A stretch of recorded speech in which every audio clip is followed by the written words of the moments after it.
بسم الله الرحمن الرحیم. نن زموږ د طریقة العصریه دیارلسم نمبر درس دی او په درس الثالث کې به انشاءالله نن موږ بحث کوو. درس الثالث کې اول سبق ویلی و د هذا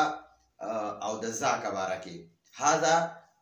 معنی ده دا د مذکر دپاره او ذاک معنی ده هغه، یعنی د نږدې مذکر دپاره هذا راځي او یعنی د نږدې سړي دپاره هذا راځي او د لرې سړي دپاره ذاک راځي. دغه شان اوس به مونږ د نږدې چې ښځه وي که نه ښځه، نو هغې دپاره به مونږ هذه وایو، نږدې چې وي را سره. او چې سړی وي را سره نو هغه دپاره به مونږ یعنی ښځه وي او لرې وي نو هغې دپاره به مونږ تلکه استعمالوو. دغه شان په دې بیجان څیزونو کې مذکر او مؤنث وي، ښځه او نر وي، نو مونږ به هغه څنګه پېژنو؟ نو چې د کوم اسم په اخره کې دا ګول تا وي که نه، نو هغه به مؤنث وي، هغه به ښځه حسابېږي. او چې د کوم اسم په اخره کې ګول تا نه وي نو هغه به بیا سړی حسابېږي. نو ګورئ هذه معنا ده دا د ښځې دپاره اشاره کوي، د مؤنث دپاره اشاره چې نږدې وي. نو ګورئ دې بوټ ته مروحتون وایي، دې بوټ ته سبورتون وایي، سبوره. چې دا بوټ ما سره نږدې دی نو زه وایم هذه سبوره، هذه سبورتون، هذه سبورتون، یعنی هذه سبوره، هذه سبوره. او تلک معنا ده هغه چې لرې وي او مؤنث وي، مؤنث، نو هغې دپاره مونږ وایو هغه پکې معنا لرې دی. نو زه پکې ته په عربۍ کې مروحتون وایي، مروحه، د هغې په اخره کې ګول تا د مؤنث دی، نو مونږ وایو تلک مروحتون، تلک مروحتون، هغه پکې دی، تلک مروحتون، هغه پکې دی. چې لرې وي د هغې دپاره به تلک استعمالوي، چې نږدې وي د هغې دپاره به هذه استعمالوي، د مؤنث دپاره. اوس دا ګړی دا ګړی د لاس ګړی شو یا ټمپیس شو، نو هغې ته ساعتون وایي، ساعه، ساعه. نو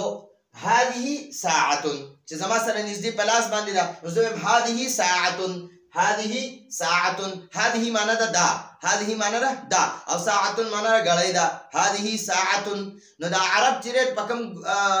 په کوم لفظ کې په آخري حرف باندې چې تنوین وي که نه، دو زبر دو زیر دو پیش وي، نو هغې باندې وقف کوي. نو مونږ به داسې وایو هذه ساعه، هذه ساعه، هذه ساعه، دا ګړی ده، هذه ساعه. او لرې چې په دیوال باندې وي نو موږ به وایو تلک ساعه، هغه ګړی ده، تلک ساعه، ساعتون، هغه ګړی ده، تلک ساعتون، هغه ګړی ده، تلک ساعتون، هغه ګړی ده. چې نږدې وي هذه ساعتون، دا ګړی ده، چې لرې وي تلک ساعتون، هغه ګړی ده. ټیک شوه؟ اوس بوټي ته شجر وایي، شجر، چې بوټی در سره نږدې دی، دا زما خوا کې نږدې دی بوټی دی، او دا مؤنث دی، ګوره د اخره کې ګول تا ده، نو د لپاره به مونږ د نږدې اسم اشاره استعمالو. هذه، هذه، هذه شجرتون، هذه شجرتون، دا بوټی دی، دا درخت بوټی دی، هذه شجرتون، دا بوټی دی، هذه شجرتون، دا بوټی دی. او یو هغلته مانه لرې یو بوټی دی، نو هغې دپاره به وتلک شجرتون، او هغه بوټی دی، دا هم بوټی دی او هغه هم بوټی دی، دا بوټی دی او هغه بوټی دی. نو نږدې دپاره به هذه شجره، هذه شجرتون، دا بوټی دی، او لرې دپاره تلک شجرتون، هغه بوټی دی، تلک شجرتون، هغه بوټی دی، تلک شجرتون، هغه بوټی دی. نږدې دپاره هذه شجرتون، دا بوټی دی، هذه شجرتون، دا بوټی دی، او لرې دپاره تلک شجرتون، تلک شجرتون، هغه بوټی دی. اوس چې د یو بیجان څیز دی، جاندار نه دی، سا والا نه دی او مؤنث دی، د هغه باره کې چې تپوس کوې چېرې دا څه دي، دا څه دي، نو هغې دپاره به وایې ما تلکه، ما تلکه، دا څه دي، بیجان هم دی، سا نه اخلي او مؤنث دی، مؤنث، نو د هغه دپاره به وایې هغه څه دي، ما تلکه، هغه څه دي، لرې دی رانه، لرې دی رانه. نو هغه دپاره به وایې که نږدې وي نو بیا به وایې ما هذه، دا څه شی دی، زه به راته وایم هذه سبورتون، هذه سبورتون، دا بورډ دی. د نږدې دپاره به ما هذه سره سوال کې، او د لرې دپاره به ما تلکه، هغه څه دي، ما نه ته تپوس کې چې هغه څه دي، ما تلکه، هغه څه دي په دیوال باندې، زه راته وایم تلک ساعتون، هغه ګړی ده، تلک ساعتون، هغه ګړی ده. نو ګورې دا ګړی بیجان ده، د انسان په شانتې سا نه اخلي. ټیک شو؟ نو هغې دپاره به مونږ ما تلکه سره د ما لفظ سره سوال کوو، ما تلکه، هغه بیجان څیز څه شی دی، نو زه به راته بیا جواب کوم تلک ساعتون، هغه ګړی ده. ما تلکه، هغه څه دي، تلک ساعتون، هغه ګړی ده.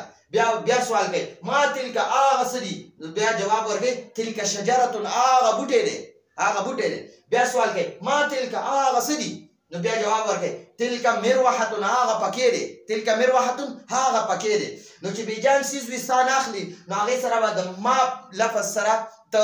تپوس کوي ما تلک هغه څه دي ما معنا ده څه او د جاندار دپاره به من وي من نو مونږ چې د بیجان سیز باره کې په خپله پښتو کې تپوس کوو چې هغه څه دي او چې څوک جاندار وي د هغه پېژنو نه د هغه باره کې تپوس کوو نو مونږ وایو هغه څوک دي اوس دغلته یو کس میلمه ناست دی نو زه یې نه پېژنم نو زه به داسې تپوس کوم چې دغه څه دی دا څه شی دی که نه زه به داسې وایم چې دغه څوک دي هغه څوک دي نو هغه دپاره به من لفظ استعمالي من تلکه هغه څوک دي من تلکه هغه څوک دي من تلکه هغه څوک دي نو د جاندار دپاره به من لفظ سره اشاره کوي او د بیجان لفظ سره به ما لفظ سره تپوس کوي ما لفظ سره ما تلکه هغه څوک دي او من تلکه هغه څوک دي من تلکه هغه څوک دي اوس د جاندار باره کې تپوس کوو چې یاره هغه جاندار مؤنث څوک دی هغه جاندار مؤنث څوک ده نو من تلکه هغه څوک دي هغه ښځه څوک ده هغه ښځه څوک ده نو جواب ورکوي وایي تلکه طالبتون هغه یوه طالبه ده تلکه طالبتون هغه طالبه ده تلکه طالبتون هغه طالبه ده تپوس کوي من لفظ سره تپوس کوي چې څوک دي من معنا ده څوک ټیک شو او تلکه معنا ده هغه من تلکه هغه څوک دي نو تلکه معنا ده هغه طالبتون یوه طالبه ده هغه یوه طالبه ده بیا سوال کوي من لفظ سره من تلکه هغه څوک دي نو تلک امرأتن تلک امرأتن دا اصل کې امرأه ښځې ته وایي خو د دې امرأې د حمزه نه دی دا حمزه دې ته حمزه وصل وایي وصل هغې ته وایي چې دا د هسې ملاوېدو دپاره لیکلی شوی دی ٹھیک شو دا اصلي نه دی ذاتي نه دی بنیادي نه دی نو چې د دې حمزه نه مخکې زبر زیر پیش والا حرف راشي نو د دې حمزه هغه حرکت ختم شي صرف الف شکل کې پاتې شي دا الف په ورسره نه ویل کېږي د دې تلکه دا کاف په ډایرکټ د میم سره وتړئ د دې الف هغه حرکت ختم شو نو تلک امرأتون هغه ښځه ده زه ته مانه یو کس تپوس کوي یا زه تپوس کوم من تلکه من معنا ده څوک دي او تلکه معنا ده هغه مؤنثه نو من تلکه هغه څوک دي نو زه بیا جواب ورکوم تلک امرأتون یا تلک امرأه هغه ښځه ده تلک امرأه هغه ښځه ده من تلکه هغه څوک دي تلک امرأه ښځه ده بیا بل تپوس کوي وایي من تلکه هغه مؤنث څوک ده نو تلک بنتون هغه جنۍ ده تلک بنتون هغه تلک معنا ده هغه او بنتون معنا ده جنۍ ده او من معنا ده څوک دي او تلک معنا ده هغه مؤنث د لرې مؤنث دپاره تلک راځي او د لرې مذکر سړي دپاره ذاکه راځي ذاکه نو ته به د تلکه ته هم ګورې چې دا خو د مؤنث دپاره استعمالېږي نو ته به وایې من تلکه هغه مؤنث څوک دي من تلکه هغه مؤنث څوک دي جواب ورکړې تلک بنتون هغه یوه جنۍ ده تلک بنتون هغه یوه جنۍ ده اوس د لرې مذکر دپاره تپوس